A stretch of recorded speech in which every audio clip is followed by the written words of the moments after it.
ঠিক 11:30 বজাত আমাৰ সকলোৰে মৰমৰ আৰু আদৰৰ জুবিন গাৰ্গৰ পাৰ্থিৱ শৰীৰ দিল্লী বিমানবন্দৰত আহি উপস্থিত হ'ব। দিল্লী বিমানবন্দৰত তেখেতৰ যি আপোনালোকে জানে যে তেখেতৰ পাছপোৰ্ট আছে, তেখেতৰ ডকুমেণ্টেশ্যন আছে, সেই গোটেইখিনি ডকুমেণ্টেশ্যন কৰোঁতে আমাক প্ৰায় 1.5 ঘণ্টা সময় লাগিব।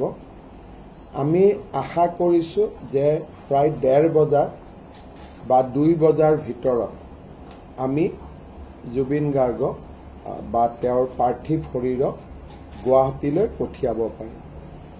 নতুন দিল্লীত যাতে তেখেতৰ আন্তঃৰাষ্ট্ৰীয় বিমানৰ পৰা ঘৰুৱা বিমানলৈ অহা বা চাৰ্টাৰ ফ্লাইটলৈকে অহা সেই প্ৰচেষ্টাত যাতে কোনো খামখেয়ালি নহয়, অযথা বিলম্ব নহয়, তাৰ কাৰণে মই নিজে আৰু মন্ত্ৰী পবিত্ৰ মাৰ্ঘেৰিটা আমি বিমানবন্দৰতে থাকিম আৰু তেওঁৰ পাৰ্থিৱ শৰীৰৰ লগত গুৱাহাটীলৈ পবিত্ৰ মাৰ্ঘেৰিটাও উভতি যাব। আৰু মই আশা কৰিছোঁ যে ৰাতিপুৱাই মই কেন্দ্ৰীয় গৃহমন্ত্ৰী ডাঙৰীয়াক সাক্ষাৎ কৰি গোটেই আমি কি ব্যৱস্থা লৈছোঁ তেখেতক অৱগত কৰি দুপৰীয়ালৈ ময়ো গুৱাহাটী উভতি যাম আৰু জুবিনক এতিয়া ৰাতিটো আমি জুবিনৰ লগতে থাকিম আৰু পাৰ্থিৱ শৰীৰৰ লগত পবিত্ৰ মাৰ্ঘেৰিটা নিজেও যাব।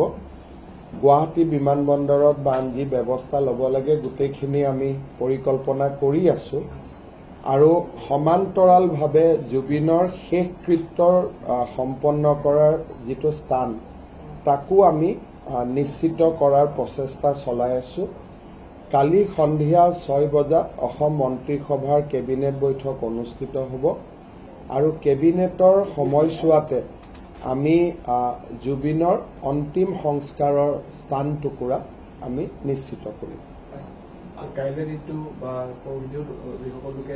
যিমান আমি এইটো আপোনালোকক এইটো মই জনাব খুজিছোঁ যে এটা যেতিয়া পাৰ্থিৱ শৰীৰ আত্মাৰ পৰা পৃথক হৈ যায়, সেই পাৰ্থিৱ শৰীৰটো কিমান দিনলৈ ভালে থাকিব সি ডিপেণ্ড কৰে যে কেনেকুৱা ধৰণে তাক আমি এমব্লেম কৰিছোঁ।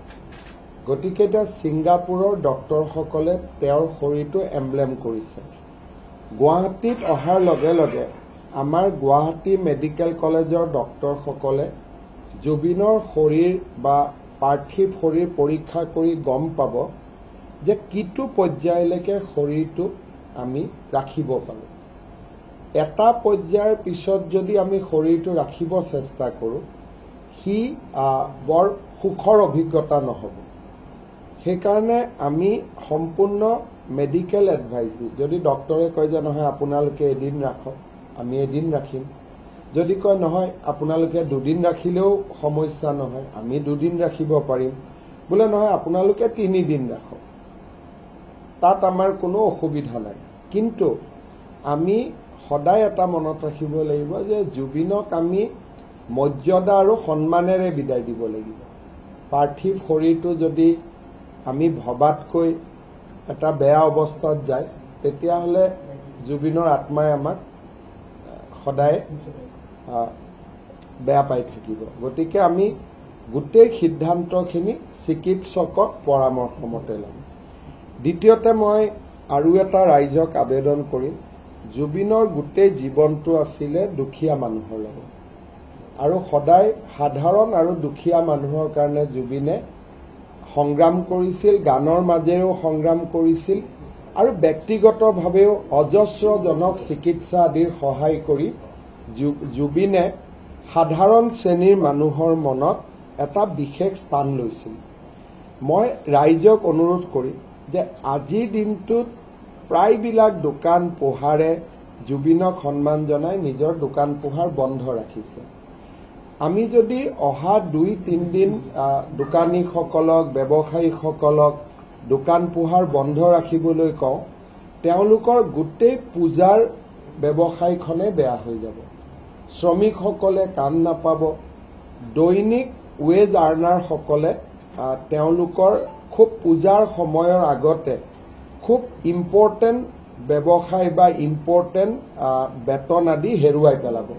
সেইকাৰণে মই সকলোকে অনুৰোধ কৰিম যে আজি এটা দিন জুবিন গাৰ্গৰ সন্মানাৰ্থে দোকান পোহাৰ বন্ধ ৰখা হৈছে। আমি যাতে খুব বেছি ইনচিষ্ট কৰি নাথাকো যে দোকান বন্ধ হ'ব লাগে, গাড়ী মটৰ বন্ধ হ'ব লাগে আৰু আমাৰ ব্যৱসায় বাণিজ্য বন্ধ হ'ব লাগে, সেইটো আমি কৰিব নালাগে। পূজাৰ বজাৰখন যদি ব্যৱসায়ীসকলে হেৰুৱাই পেলায় তেতিয়াহ'লে তেওঁলোকে বছৰটো ইয়াৰ যিটো প্ৰভাৱ পৰিব তাক তেওঁলোকে মিলাব নোৱাৰিব। আৰু আমি সকলোৱে জানো যে জুবিন সাধাৰণ আৰু দৰিদ্ৰ শ্ৰেণীৰ মানুহৰ কাৰণে সংগ্ৰাম কৰিছিল।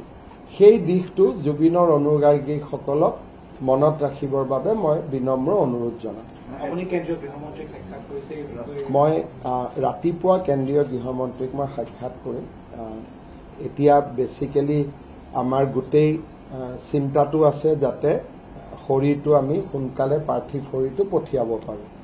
ৰাতিপুৱা মই তেখেতক সাক্ষাৎ কৰি গোটেই ঘটনাৰাজিৰ বিষয়ে জনাম আৰু দুপৰীয়া মই গুৱাহাটীলৈকে উভতি যাম। চাওক, সিদ্ধাৰ্থ শৰ্মা আৰু শ্যাম কানু মহন্তৰ বিৰুদ্ধে গোচৰ পঞ্জীভুক্ত হৈছে আৰু এটা গোচৰ পঞ্জীভুক্ত হোৱাৰ পিছত ই আদালতৰ সম্পত্তি হৈ পৰে। গতিকে সিদ্ধাৰ্থ শৰ্মা বা শ্যাম কানু মহন্ত অসমলৈ আহিলে তেওঁলোকক আমি সোধপোছ কৰিবই লাগিব, কাৰণ ই এতিয়া এটা আইনৰ প্ৰক্ৰিয়া।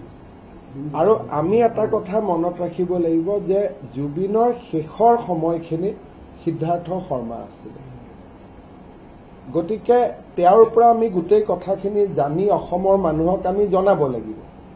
সেইকাৰণে গৰিমা গৰ্গৰ বা গৰিমাৰ যিখিনি সিদ্ধাৰ্থৰ প্ৰতি সহানুভূতি তাক মই সন্মান কৰোঁ, কিন্তু এই বিষয়টোৰ ওপৰত আজি অকলে ময়ো সিদ্ধান্ত ল'ব নোৱাৰোঁ।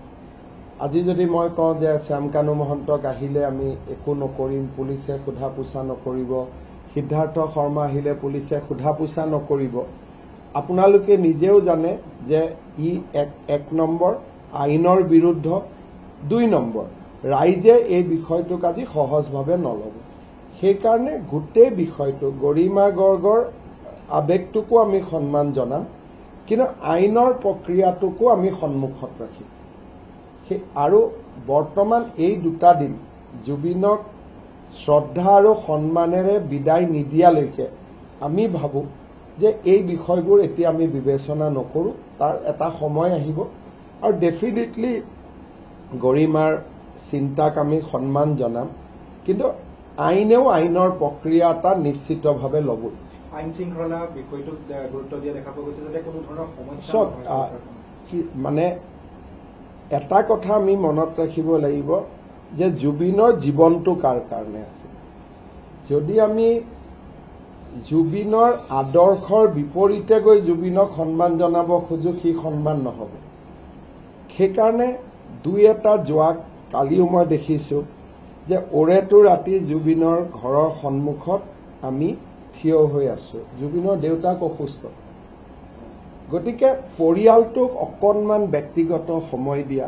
আজিও যেতিয়া পাৰ্থিৱ শৰীৰটো যাব জুবিনৰ ঘৰত যাব, এতিয়া আমি জুবিন অনুৰাগী বুলিয়ে গোটেই যদি আমি তাত সোমাই যাওঁ, দেউতাকৰোতো ল'ৰা জুবিন, গৰিমাৰোতো স্বামী, পানেইৰোতো ভাতৃ, গতিকে তেওঁলোকক অলপ ব্যক্তিগত সময় আমি দিব লাগিব। যেনেকে ভূপেন হাজৰিকাৰ মৃত্যুৰ সময়ত আমি ইমান শৃংখলাবদ্ধভাৱে ব্যৱহাৰ কৰিছিলোঁ যে অসমৰ এই বাৰ্তা সমগ্ৰ দেশলৈ গৈছিল যে অসমে ভূপেন হাজৰিকাক কেনেকৈ সন্মান জনাইছিলে। মই ভাবোঁ যিহেতু এতিয়া আমি আৰু এখন মেচিউৰ্ড সমাজ, আমাৰ সমাজখন যিহেতু আৰু বেছি পুৰঠ হৈছে, গতিকে ভূপেন হাজৰিকা ডাঙৰীয়াক আমি যিমান সন্মানেৰে সৈতে ডিচিপ্লিন নিয়মানুৱৰ্তিতা ৰাখিছিলোঁ, তাতকৈও আজিৰ দিনত মই অসমৰ ৰাইজৰ পৰা বেছি শৃংখলাবদ্ধতা, নিয়মানুৱৰ্তিতা, ইজনে সিজনক সন্মান মই বেছি আশা কৰিম। কালিয়ে ধৰক দিব্যাংগ ব্যক্তি এজনে যদি জুবিনক চাব যায় তেওঁক আমি অগ্ৰাধিকাৰ দিব লাগিব কোনোবা এজন বয়োজ্যেষ্ঠ ব্যক্তিয়ে যদি আমি জুবিনক শ্ৰদ্ধা জনাব যায় তেওঁক আমি অগ্ৰাধিকাৰ দিব লাগিব জুবিন অনুৰাগী বুলি আমি কোনোবা এজনক পিছপালাই আমি আগত যাব নোৱাৰো জুবিনৰ অনুৰাগীজনৰ দায়িত্ব হ'ব যাতে সকলোৱে জুবিনক শ্ৰদ্ধা জনাব পাৰে মোৰ যদি দায়িত্ব 1 জুবিনৰ অনুৰাগীজনৰ দায়িত্ব 2 হ'ব যদিও মই ব্যক্তিগতভাৱে অনুৰাগী জুবিনৰ কিন্তু মই আজি এতিয়া অসমৰ মুখ্যমন্ত্ৰী হিচাপে কথাখিনি আপোনালোকক কৈছো আপুনি বিচৰা বাতৰি পাব কেৱল নিউজ 18 এপত নিউজ 18 এপ ডাউনলোড কৰিবলৈ স্ক্যান কৰক এই QR কোড গুগল প্লে ষ্টৰতো পাব এই নিউজ 18 এপ